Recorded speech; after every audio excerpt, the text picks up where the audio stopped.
What if the stars you admired were entangled in a web of crime and power? What if the glamour you worshipped hid a world of danger and deceit? Hollywood's golden age wasn't just about dreams, it was about deals. Deals made in the shadows, with men who held the keys to both fame and fear. From Frank Sinatra's mobster friends to Marilyn Monroe's fatal connections, the line between stardom and the underworld was thinner than you'd believe. Get ready to see the silver screen in a whole new light. Mark Wahlberg. Mark Wahlberg's transformation from gang member to global superstar is one of Hollywood's most remarkable redemption stories. At 16, Wahlberg was a self-described thug, involved with drugs and violence. His darkest moment came in 1989 when he attacked two Vietnamese men outside a Boston bar, leaving one blind in one eye. He was sentenced to 2.5 years in prison, serving 45 days before being released for good behavior. Wahlberg's life changed when his brother Donnie pulled him into the music scene. As Marky Mark, he topped charts with Good Vibrations, leveraging his street cred into pop stardom. But music was just the beginning. His acting debut in Boogie Nights showcased his range, earning critical acclaim. Wahlberg's most harrowing role came in The Departed, where he played Sergeant Clint Rourke, a cop infiltrated by the Irish mob. The role required him to revisit his gang days, a process he described as exorcising demons. In an interview with Rolling Stone, Wahlberg admitted, "I used every bit of that anger from my past." Today, Wahlberg's philanthropy reflects his journey. His Mark Wahlberg Youth Foundation helps at-risk teens, proving that even the darkest chapters can lead to redemption.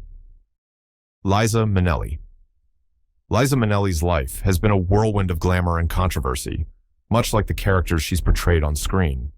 Her connection to the Mafia emerged in the 1970s through her relationship with Gianni Russo, a man with ties to the Frank Costello crime family. Russo, known for his flamboyant personality and connections to both the underworld and Hollywood elite, became a fixture in Minnelli's social circle. Their relationship wasn't just a tabloid footnote, it was a collision of worlds. Russo, who claimed to have been a messenger for Costello in his youth, often bragged about his ability to navigate both the mob and the entertainment industry. Minnelli and Russo were spotted together at high-profile events, including Vegas shows and exclusive parties. In the end, Minnelli's career outshone her tabloid headlines.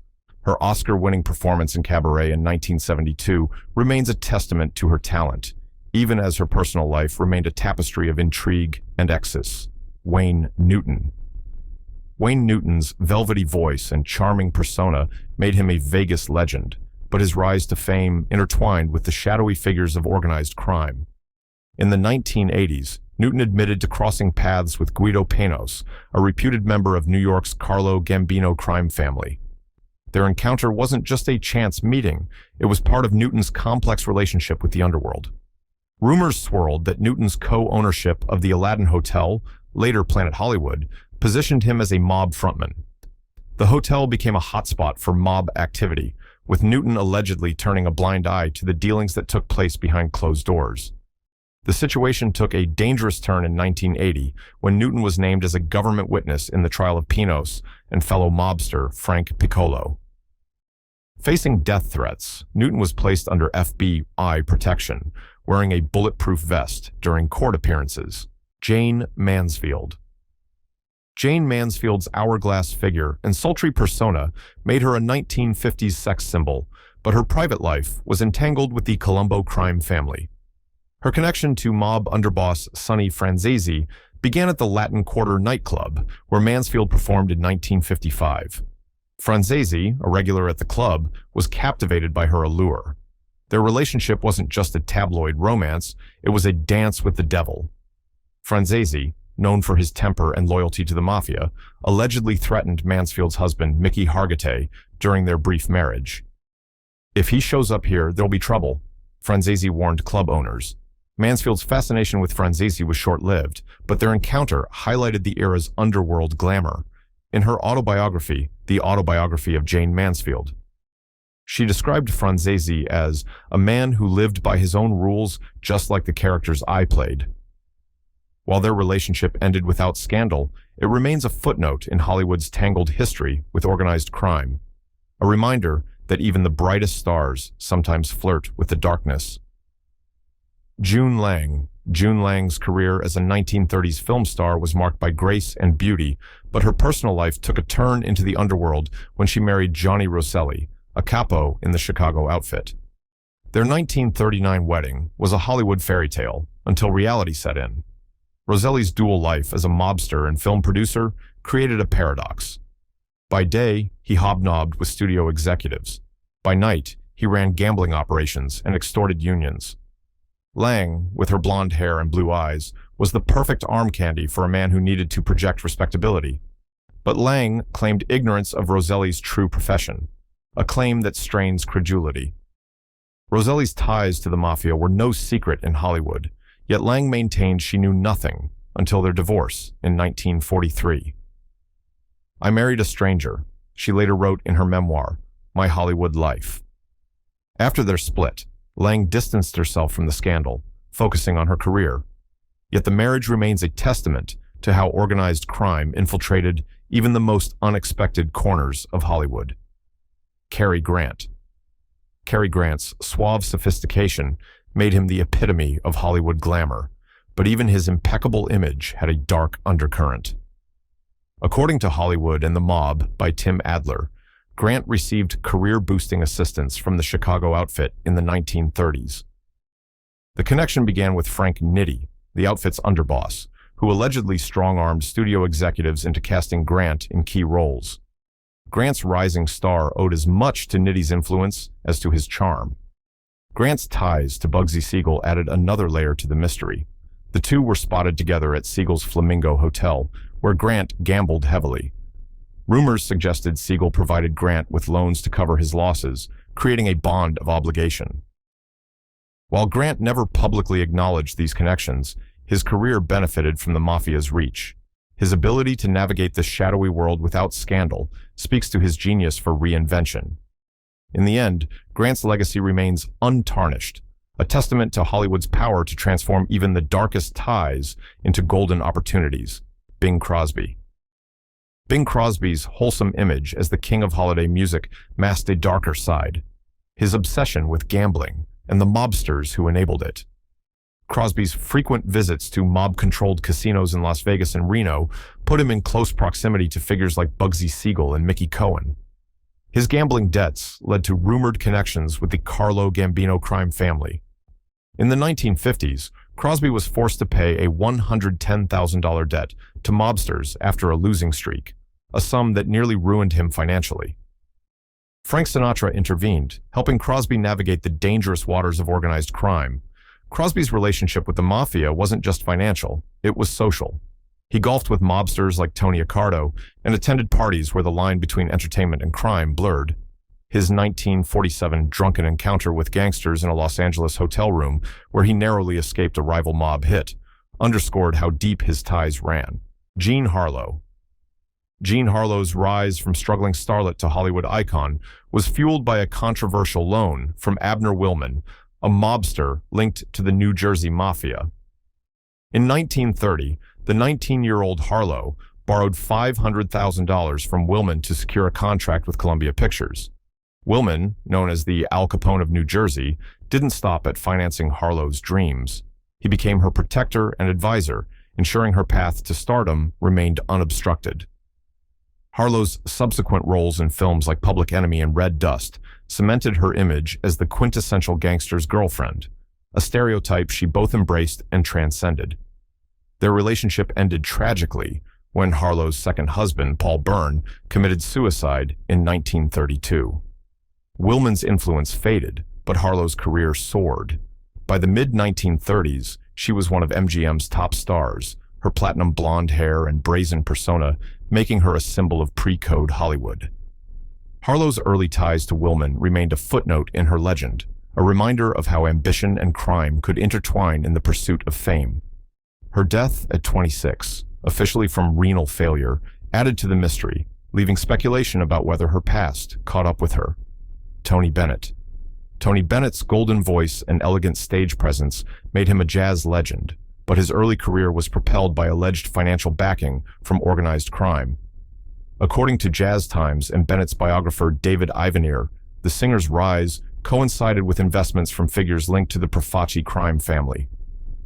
Bennett's breakthrough in the late 1940s and 1950s occurred during a time when many clubs and record labels had mafia ties.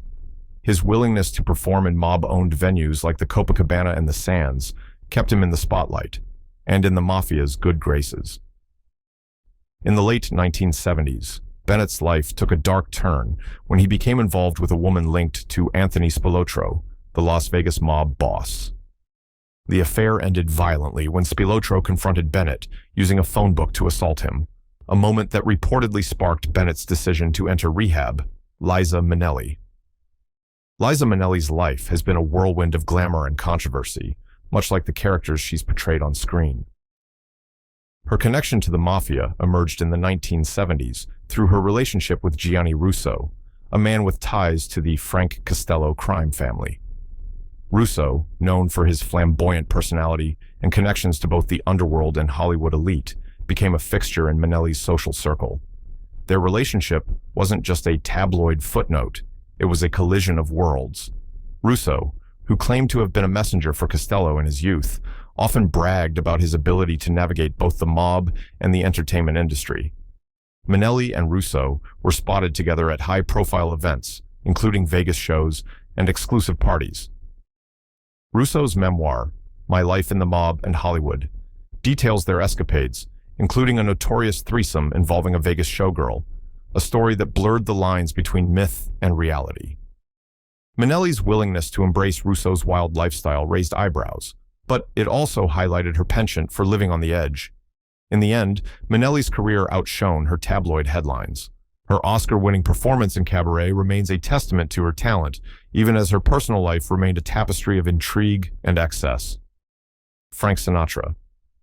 Frank Sinatra wasn't just the voice of American cool, he was the embodiment of a complex relationship between celebrity and crime.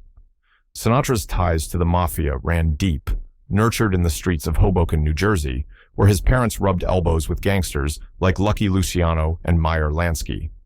As Sinatra rose to fame, his connections to the underworld followed him like a shadow. In 1953, Sinatra's career was revitalized by his Oscar-winning role in From Here to Eternity, a breakthrough allegedly engineered by Sam Giancana, the Chicago outfit boss. Giancana strong-armed studio executives into casting Sinatra, proving that friendship and fear could be more powerful than talent. Sinatra's Cal Neva Lodge in Lake Tahoe became a mobster's playground, hosting figures like Willie Moretti and Bugsy Siegel. The hotel's casino floors buzzed with high-stakes games where Sinatra schmoozed with both celebrities and criminals. The FBI's files on Sinatra, spanning over 2,000 pages, documented his associations with nearly a dozen organized crime figures. But Sinatra's relationship with the mafia wasn't just transactional. He was fascinated by their power, their code of silence, and their ruthless charm. This duality, part crooner, part consigliere, defined his persona. When The Godfather premiered in 1972, rumors swirled that the character Johnny Fontaine parodied Sinatra's mob ties. Sinatra denied it, but the parallels were impossible to ignore. As Sinatra aged, his mafia friends faded into history, but their influence remained. His legacy is a cocktail of art and infamy, a testament to how Hollywood and the underworld once shared the same spotlight. Marilyn Monroe. Marilyn Monroe's tragic life story is one of Hollywood's most enduring mysteries. But beneath the blonde bombshell persona lay a woman entangled in a web of political intrigue and organized crime. Monroe's connections to the mafia began with her rumored affair with Sam Giancana, the same Chicago mob boss who helped Sinatra. Giancana wasn't just a gangster, he was a fixer, a spy, and a man with access to the highest echelons of power. Monroe's relationship with Giancana coincided with her involvement with President Kennedy, creating a dangerous intersection of politics, sex, and crime. According to The Guardian, Giancana used Monroe as a conduit to spy on Kennedy, turning her into an unwitting pawn in a game of power. When Monroe threatened to expose their affair, Giancana allegedly warned her to stay silent. On August 5, 1962, Monroe was found dead in her Brentwood home. The official ruling was suicide, but conspiracy theories persist. Author John Davis, in Marilyn Monroe: The Complete Story, claims the Mafia silenced her to protect their leverage over Kennedy.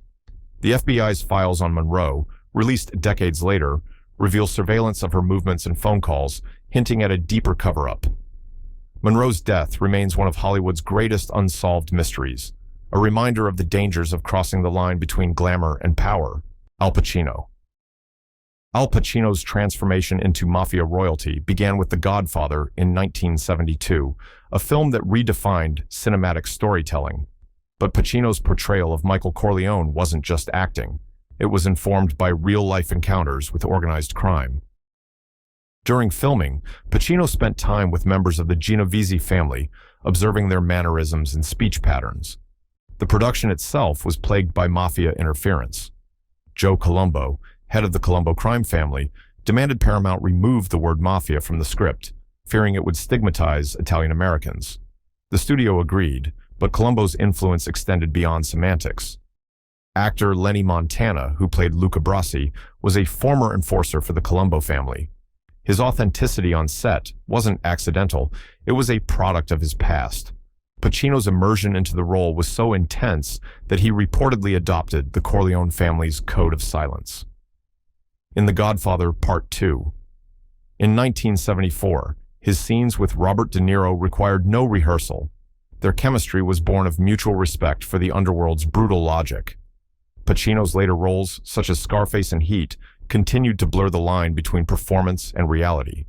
His portrayals weren't just acting, they were a window into the soul of organized crime. Pacino once said, "You can't play these roles without understanding the darkness."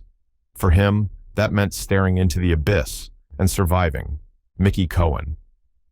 Mickey Cohen wasn't just a gangster, he was a kingmaker. In post-war Los Angeles, Cohen controlled the city's vice networks, from gambling dens to nightclub shakedowns. His influence extended to the silver screen, where he cultivated friendships with stars like Humphrey Bogart, Cary Grant, and Frank Sinatra. Cohen's relationship with Hollywood began in the 1940s when he exhorted studios through the Screen Extras Guild, threatening to blacklist actors who didn't pay protection.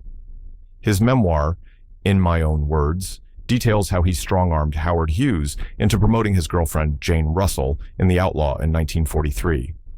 But Cohen's empire wasn't built on fear alone. He understood the value of publicity. When Bugsy Siegel was murdered in 1947, Cohen became the go-to source for reporters seeking inside scoops on mob violence. His soirees at the Brown Derby attracted both celebrities and criminals, creating a surreal blend of fame and felony. In 1951, Cohen's luck ran out. Convicted of tax evasion, he was sentenced to 15 years in prison. Upon release, he became a media sensation, leveraging his notoriety into a career as a consultant for films like Mickey Cohen, Hollywood Gangster in 1970. His legacy endures as a symbol of Hollywood's Faustian bargain with organized crime. Bugsy Siegel. Bugsy Siegel's dream was to transform the desert into a playground for the rich and infamous. As the man behind Las Vegas's first luxury casino, Siegel fused glamour with graft, creating a template that defined Sin City for decades. Siegel's vision for the Flamingo Hotel was ambitious but doomed. Cost overruns and delays enraged his partners in the Genovese crime family, who saw the project as a money pit. On the night of June 20th, 1947, Siegel sat in his Beverly Hills home reviewing ledgers. A burst of gunfire shattered the window, killing him instantly. The hit remains unsolved, but most historians blame Meyer Lansky, Siegel's former partner, for ordering the contract. Siegel's ties to Hollywood were both personal and professional. He dated Virginia Hill, a showgirl with connections to multiple studios. Their relationship provided cover for Siegel's money laundering operations, which funneled cash through Swiss bank accounts and shell companies. In death, Siegel became a folklore figure, immortalized in films like Bugsy in 1991. But his true legacy lies in Las Vegas, where the neon lights still flicker with the ghosts of his ambition. The city he built remains a monument to organized crime's enduring partnership with entertainment. Johnny Roselli. Johnny Roselli's power in Hollywood wasn't derived from box office hits or critical acclaim. It came from fear. As a capo in the Chicago outfit, Roselli hijacked Hollywood's labor unions in the 1940s, turning them into instruments of extortion. His weapon of choice? the International Alliance of Theatrical Stage Employees, a union he controlled through violence and intimidation. Roselli's scheme was simple. Studios paid protection to avoid strikes, while union members received kickbacks for compliance. Those who resisted faced beatings or worse. In 1941, director William Wyler accused Roselli of attempting to burn down his studio to collect insurance money. Roselli's influence extended beyond labor rackets. He strong-armed studios into casting mob-friendly actors and even dabbled in film production. His partnership with Mickey Cohen created a syndicate that dominated West Coast gambling and prostitution rings. In the 1960s, Roselli's resume took a bizarre turn. Recruited by the CIA, he helped plot the assassination of Fidel Castro using poison pills and exploding cigars. The scheme failed, but Roselli's dual life as a mobster and spy exemplified the blurred lines between crime and government. Roselli's body was found in a Miami canal in 1976, his hands and feet severed, a mobster's signature execution. His death marked the end of an era when organized crime could bully Hollywood into submission. Lana Turner. Lana Turner's image as Hollywood's sweater girl masked a life of turmoil.